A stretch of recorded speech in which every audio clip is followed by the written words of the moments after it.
बोलो जयकारा बोल मेरे श्री गुरु महाराज की जय। श्री नंगली निवासी भगवान की जय। श्री परमहंस दयाल जी महाराज की जय। श्री नंगल विहालन भगवान की जय। श्री परम गुरु भगवान की जय। जय सच्चिदानंद जी। क्या भरोसा जिंदगानी का। एक बार श्री परमहंस दयाल जी किसी गांव में ठहरे हुए थे कि संयोगवश वहां एक परमहंस महात्मा जी आए। गांव वालों ने उनकी बड़ी सेवा टहल की। उन श्री परमहंस जी महाराज ने कई दिन गांव में ठहर कर अंततः चलने की ठान ली। गांव वालों ने उन्हें ठहरने के लिए बहुत आग्रह किया, यहाँ तक कि प्रार्थना विनती भी की, किंतु उन्होंने रुकना स्वीकार न किया। गांव वाले तब श्री परमहंस दयाल जी के पास आए और कहने लगे कि यदि आप उन्हें रुकने के लिए कह दे तो वह ठहर जाएंगे। आपने गांव वालों को उत्तर दिया, वह महात्मा है और यदि उन्होंने जाने का निश्चय कर ही लिया है तो हम उन्हें किस तरह ठहरने को कहें। आखिर गांव वालों की बहुत अनुनय विनय से मजबूर होकर श्री परमहंस महाराज जी से प्रार्थना की कि इन लोगों को बहुत प्रेम और आपके प्रति भाव है, यदि आप 1-2 दिन ठहर भी जाए तो उनको बहुत लाभ पहुँचेगा। यह सुनकर वह महात्मा बोले कि आपके कहने को हम कैसे टाल सकते हैं, अवश्य ठहरेंगे, किंतु यह तो बताइए कि आपने कह दिया कि आपने महात्मा होकर हमको 1-2 दिन ठहरने के लिए किस प्रकार कहा। आपने कह दिया कि उन सभी व्यक्तियों ने बड़े प्रेम और भक्ति भाव से कहा था, इसीलिए हम मजबूर हुए कि आपको ठहरने के लिए कहे। यह सुनकर वह परमहंस जी बहुत हंसे, फरमाया कि उन लोगों को हमसे क्या लाभ हो सकता है, बल्कि उनसे हमको ही लाभ पहुंच सकता है, क्योंकि यह बड़े निश्चय वाले हैं। देखिए, यह पेड़ लगाते हैं और निश्चय रखते हैं कि हम उसका फल अवश्य खाएंगे।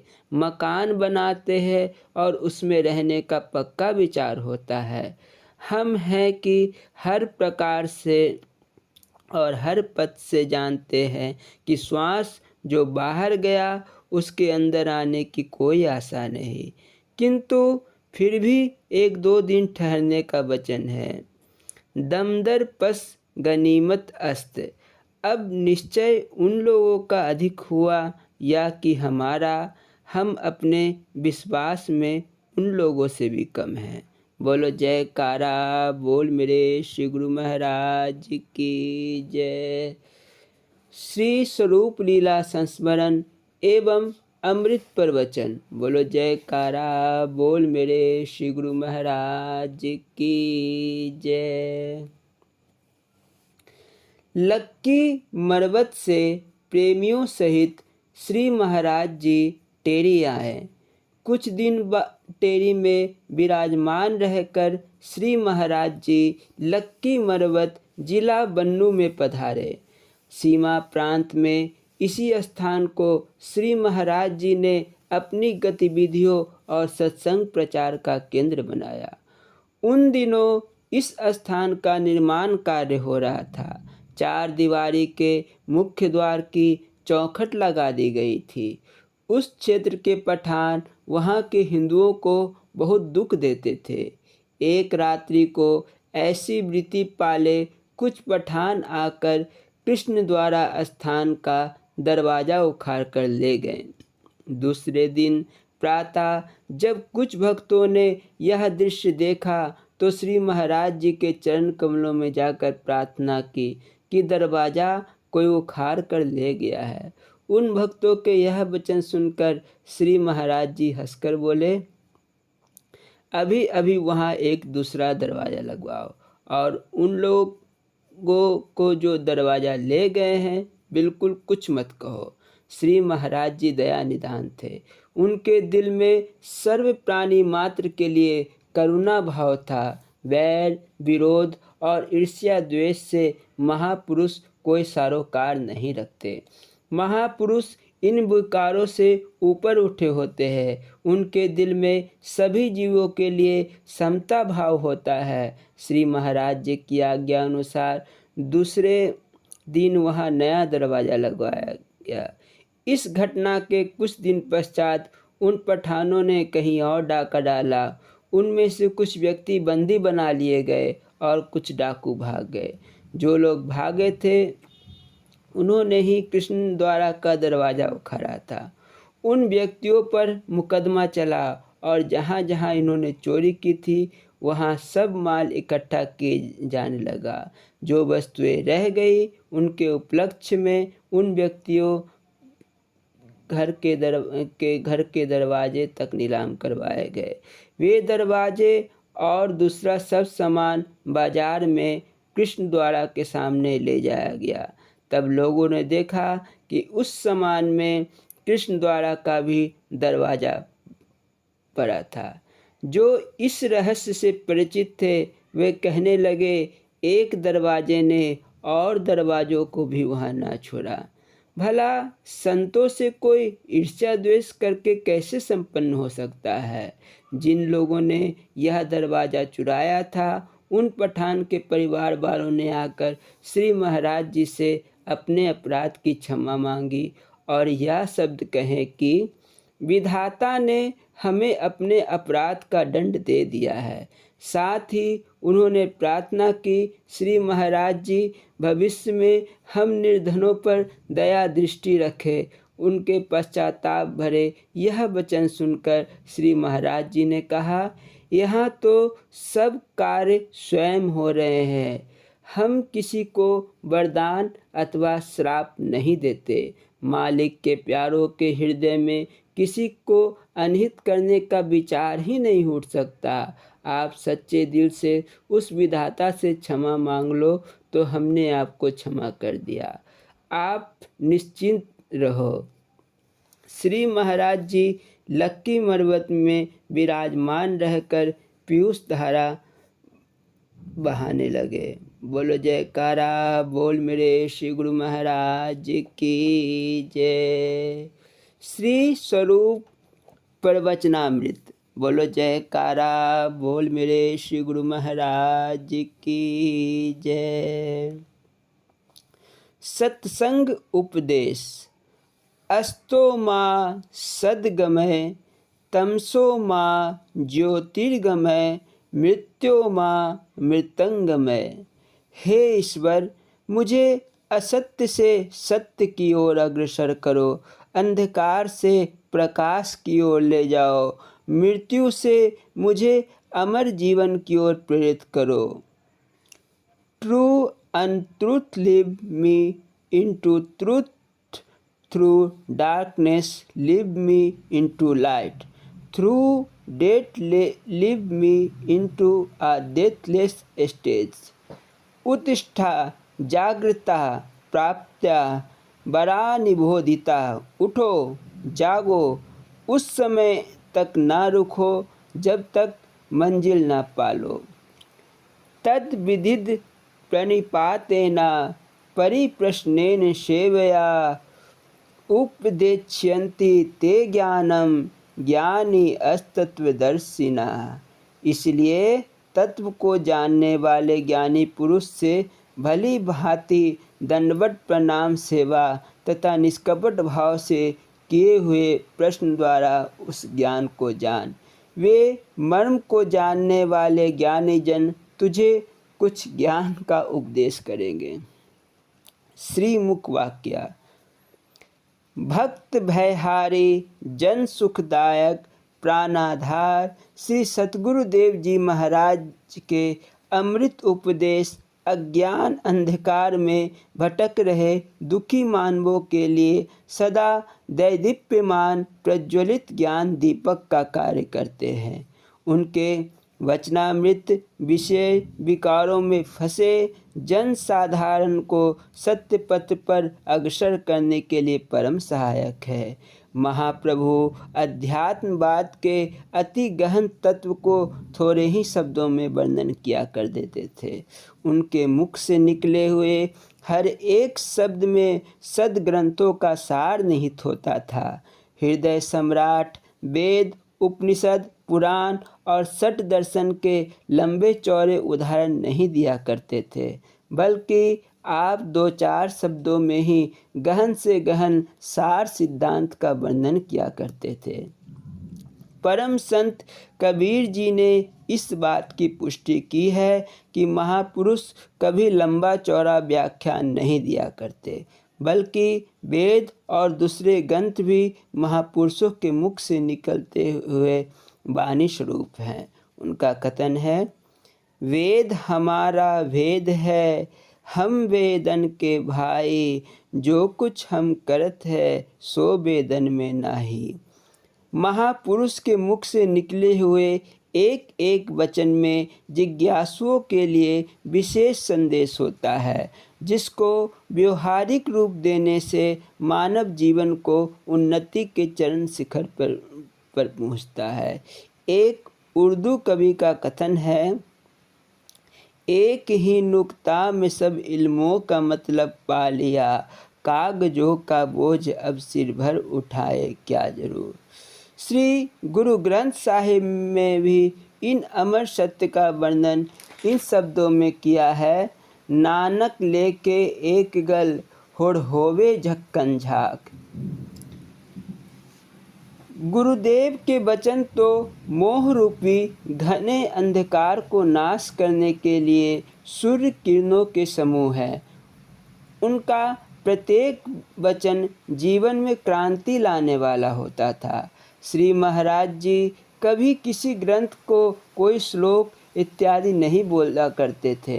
प्रेमी जन उन वचनों को हृदय में धारण करके और फिर उन्हें व्यवहार में लाकर परम लाभ मानते थे।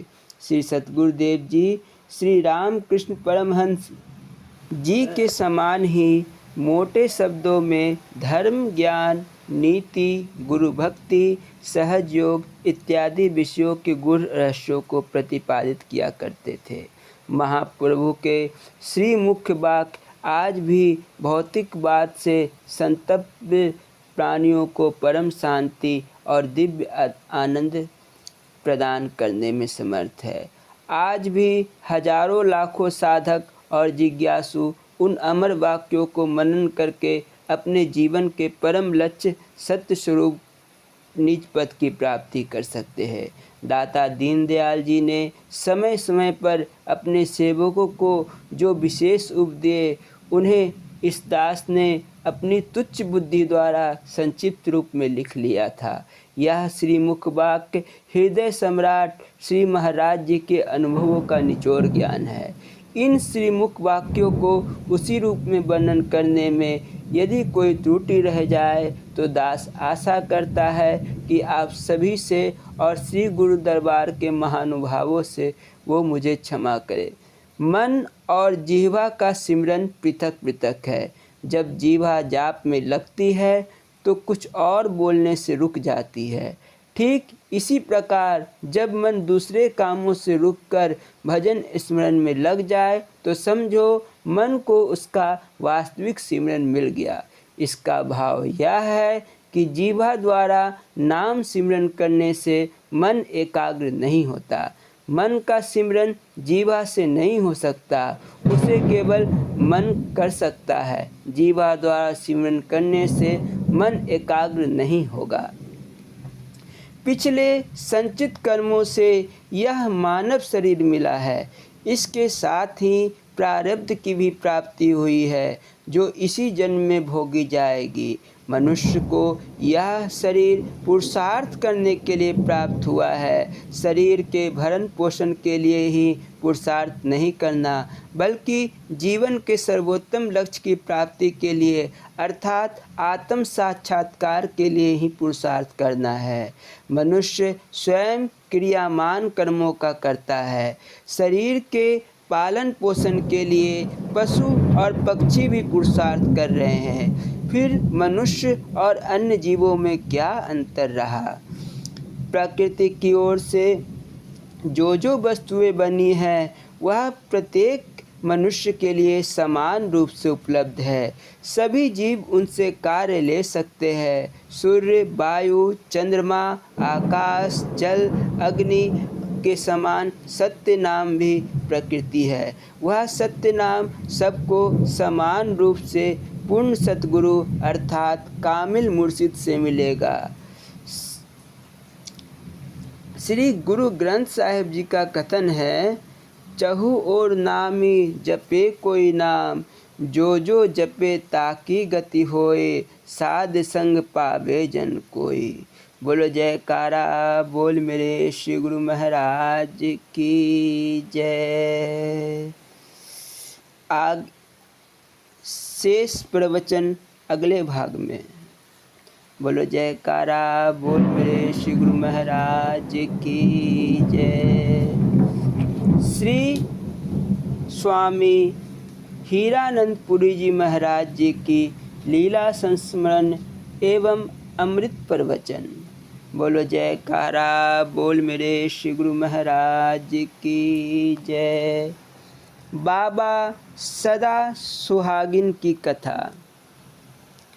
नंगल महाराज जी के आने के बहुत पहले से नंगल का यह क्षेत्र कई साधु संतों के दिव्य जीवन का आधार रहा था। इन संतों में एक थे श्री सदा सुहागिन। इन्हें यह नाम उस क्षेत्र के निवासियों ने दिया था। उनका नाम अपना नाम क्या था इसका अता पता किसी को नहीं।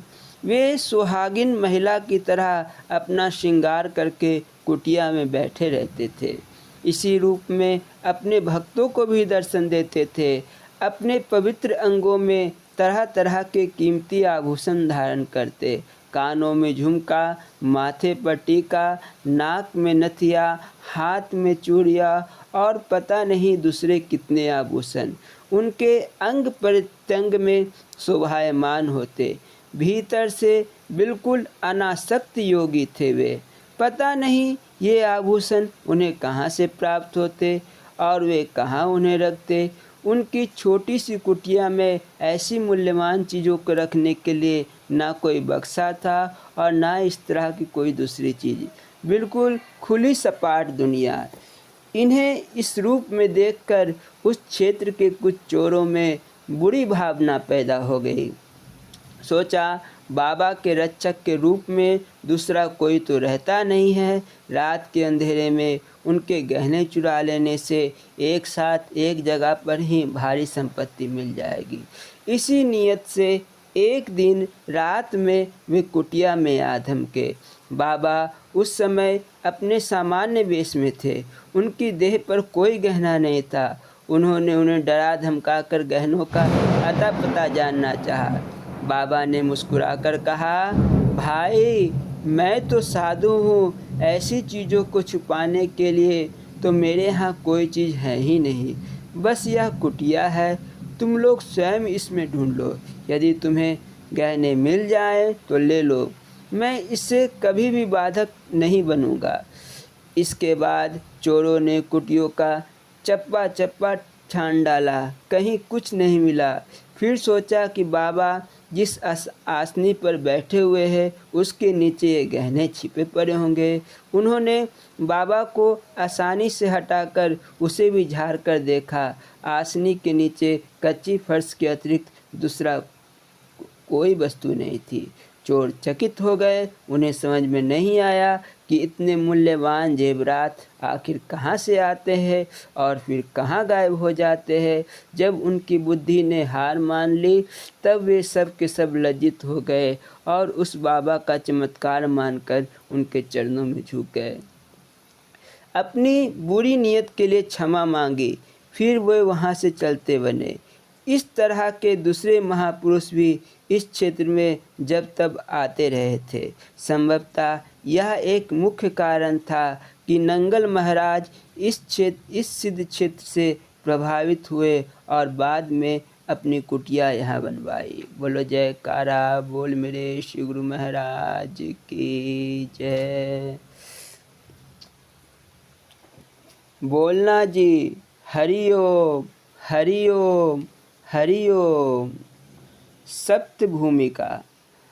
निष्काम कर्म तथा पर वैराग्य के द्वारा समाधि में आत्मा को परमात्मा का साक्षात दर्शन कराने वाली विवेक ख्याति रूप सात्विक वृत्ति जो अष्टांग योग की अंतिम सीमा है वही कारण है और वह सात्विक वृत्ति भी निरोध होकर परमेश्वर के शुद्ध पवित्र उज्ज्वल स्वरूप में स्थित होती है।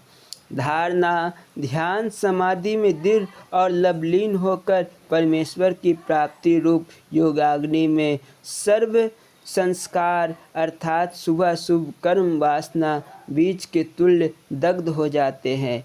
इस प्रकार निष्काम होकर जीवात्मा परमात्मा के प्रकाश रूप में लय हो जाता है। इसी को समाधि लाभ कहते हैं। इस प्रकार ही गुरुमुख योगी नीचे की भूमियों को सात्विक बनाकर ऊपर की भूमियों में अथवा भूलोक भंवरलोक स्वर्लोक महरलोक आदि ब्रह्मांडी लोकों में प्रवेश करता है। उन ऊपर की भूमियों को अलौकिक अविनाशी आनंदमय लीला की सात्विकता और दिव्यता को देख देख कर आप भी वह ब्रह्म भाव को प्राप्त हो जाता है। नीचे की भूमियाँ जो कि मूलधारा स्वादिष्टान चक्र मणिपुर चक्र अनहद चक्र विशुद्ध चक्र आज्ञा चक्र आदि में ही भ्रमण करने वाले अथवा जिनको सद्गुरु कृपा के बिना ऊपर ब्रह्मांडी भूमियों का उपदेश मार्ग नहीं मिला है वह परमेश्वर की ज्योतिमय अनोखी छवि का साक्षात्कार नहीं कर पाते चाहे उनको सिद्धियाँ प्राप्त हो जाए। किंतु वे दिव्य दृष्टि वाले सूक्ष्मदर्शी ब्रह्मवेत्ताओं के सदृश परमेश्वर की प्राप्ति रूप परमानंद को प्राप्त नहीं हो सकते हैं क्योंकि वे पूर्ण ज्ञान को ना पाकर रिद्धियों सिद्धियों में अथवा मान कामना में ही उलझे रहते हैं अर्थात मान कामना रूपी बीज से ही जन्म मरण के कष्टों को भोगते हैं। श्लोक। यदा पचातिष्ठन्ते ज्ञानानि मनसः सा बुद्धिश्च न विचेष्टते तामहु परमां गतिं ताम योगामिति मन्यते स्थिरामिन्द्रिया धारणम् अप्रमत्तस्तदा भवति योगो ही प्रभावप्यो। अर्थात जब पांचों ज्ञानेंद्रियां मन के साथ स्थिर हो जाती है अथवा बुद्धि भी चेष्टा रहित हो जाती है अर्थात चित्त की सर्व वृत्तियों का निरोध हो जाता है उसको परम गति कहते हैं। उसको योग मानते हैं जो इंद्रियों की निश्चल धारणा है। परमेश्वर साक्षात्कार के समय वह योगी पुरुष तमोरूपी प्रमाद से जो अपने आनंद स्वरूप को भूला हुआ था तथा वासना करके अज्ञानी दुखी जीव प्रतीत हो रहा था उस वासना से रहित हो जाता है अर्थात परमेश्वर के शुद्ध ज्योति स्वरूप में स्थित हो जाता है। उपयुक्त उपनिषद में सर्ववृत्ति निरोध रूप समाधि का स्पष्ट रूप से वर्णन है जिसमें वृत्ति निरोध के वैराग्य आदि संस्कारों का उत्पन्न होना और चंचल व्युत्थान के संस्कारों का दग्ध होता है। बोला जयकारा बोल मेरे श्री गुरु महाराज की जय। ओम शांति ही शांति ही शांति ही। परमपुरी दिनांक 12/3/81। एक भक्त ने स्वामी परम ज्ञानानंद पुरी जी महाराज जी से जिज्ञासा की, सरकार ज्ञान प्राप्ति और मुक्ति के उपरांत महापुरुषों का जन्म क्यों होता है? स्वामी परम ज्ञानानंद पुरी जी महाराज जी ने फरमाया, लोग मुक्ति का अर्थ समझते ही हैं नहीं। असल में कैवल्य पद, मुक्ति या ब्रह्म पद बहुत बड़ी बात है, वहाँ से फिर लौटा नहीं जाता। अब तुम ही लोग भजन गाते हो, तू ही ब्रह्मा, तू ही विष्णु, तू ही कैलाश वाला है। भला बताओ, शिव तो सिर में गंगा को धारण किए रहते हैं, इधर मेरे सिर पर 10 सेर पानी रख दो तो क्या मैं संभाल पाऊँगा? फिर मैं कहाँ शिव हुआ? तो वह कहने की बात हुई। तुम्हारा भाव यदि वैसा है कि गुरु महाराज ब्रह्मा, विष्णु और शिव है, तो उसका फल भी तुम्हें अवश्य मिलेगा। सगुण उपासना से सामीप्य और सारूप्य मुक्ति मिलती है। जब इष्ट अवतार लेता है तो वह भक्त भी पार्षद बनकर उनके साथ प्रकट होता है। उद्धव, जनक, कबीर, वाल्मीकि आदि वैसे ही सगुण उपासक थे। कहते हैं कि वाल्मीकि ही बाद में तुलसी बने। जब ब्रह्ममय हो गए तब आए कैसे? सभी महात्माओं के लिए कहा जाता है कि ब्रह्म में लीन हो गए, किंतु वह सब भावना की बातें हैं। कुदरत के काम के लिए वे महापुरुष दोबारा आते भी हैं। उनकी स्थितियाँ बहुत ऊंची होती है, उनकी गणना सामान्य लोगों में नहीं की जा सकती। बोलो जयकारा बोल मेरे श्री गुरु महाराज की जय। श्री नंगली निवासी भगवान की जय। श्री परमहंस दयाल जी महाराज की जय। श्री नंगल बिहारन भगवान की जय। श्री परम गुरु भगवान की जय। जय सच्चिदानंद जी।